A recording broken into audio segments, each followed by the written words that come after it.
Last week we made zucchini lasagna, and this week I'm gonna try to make this recipe I found on King Arthur Flour for zucchini muffins, but I think I'm gonna add some blueberries to it. My husband was out walking the dogs and this kind old lady gave him a box of blueberries, so I'm gonna just throw some of those in there and I think it'll turn out good. I haven't tried this recipe before, so we'll see how it works out. But this zucchini plant is insane. It's so big. Look at this monster.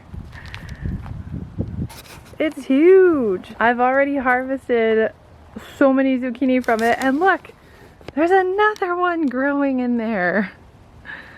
If you're looking for something good to grow, zucchini is apparently really easy.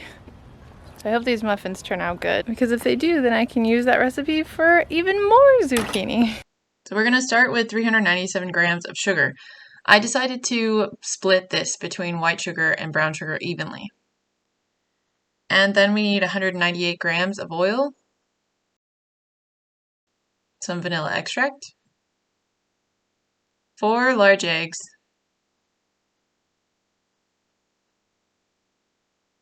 and then mix that up until it's well incorporated.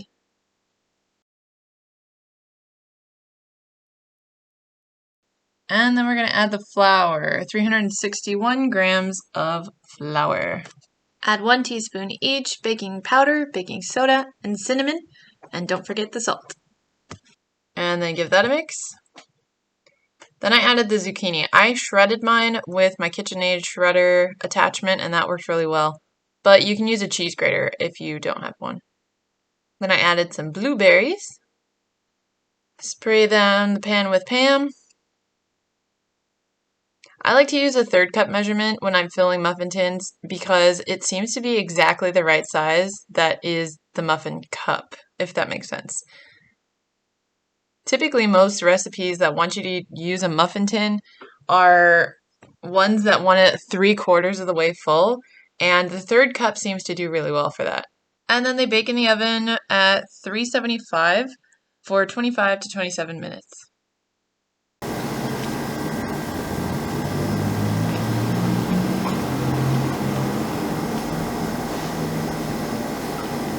These are very soft.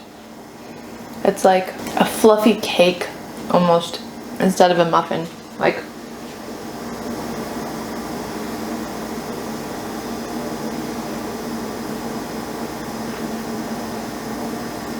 the blueberries are really good. I also would probably want to add like chocolate chips to it because I have a crazy sweet tooth and I love chocolate, but I'm trying to keep it more on the healthy side. This is really good. It's not overwhelming and it doesn't taste like zucchini. I'm definitely going to keep this recipe. I will put the recipe I used from King Arthur Flour down below in the description if you'd like to get that. I will be making this in the future. However, it only used like half of a zucchini. So it's not a solution to the problem I have of using up all the zucchini that we have. Especially when our zucchini are like huge. Like, look at this. I mean, it's awesome. It sounds like I'm complaining. I'm not. Growing your own zucchini is a very satisfying endeavor. I'd recommend it. If you like gardening or growing your own food at all, it's a very satisfying experience to grow something in your yard, go get it, and then cook it into a meal. If you like this video or you learned something, give it a like. If you'd like to learn more, subscribe to my channel. Thank you for watching, and I'll see you next time. Bye!